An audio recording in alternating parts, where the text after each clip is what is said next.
ఫిబ్రవరి మాసంలో కుంభరాశి జాతకుల జీవితంలో ఇత్యాది మార్పులు కలగబోతున్నాయి.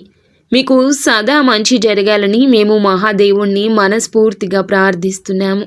మీకు ఆకస్మిక అత్యంత ధనయోగం కలదు.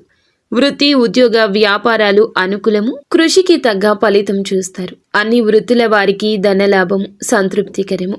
వ్యవహార జయం. మీ అనుభవాన్ని ఉపయోగించి ఇతరుల సమస్యలకు చక్కటి పరిష్కారాలు సూచిస్తారు. ప్రజా ఆదరణ లభించును. బంధుమిత్రుల సహకారం లభించును. శుభ కార్యక్రమాల్లో పాల్గొంటారు. ఉల్లాసంగా, ఉత్సాహంగా ఉంటారు.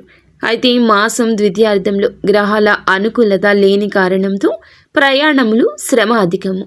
అకాల భోజనం, నిద్రలేమి, అలసట అధికమవుతుంది. తద్వారా అనారోగ్య సమస్యలు, ఆరోగ్యంపై శ్రద్ధ అవసరం. స్త్రీ మూలక విరోధం కనుక వాదనలకు దూరంగా ఉండండి. సుబ్రహ్మణ్యేశ్వర స్వామి ఆరాధన, సందర్శనం అంతా మంచి కలగజేస్తుంది. మీకు ఇంకా ఇతరత్ర ఎటువంటి సమస్యలు, సంతాన సమస్యలు, భార్యాభర్తల సమస్యలు, స్త్రీ పురుష వశీకరణం కూడా చేయగలరు మా గురువు గారు. 3 రోజుల్లో పరిష్కారం లభించును. నమ్మకంతో సంప్రదించండి.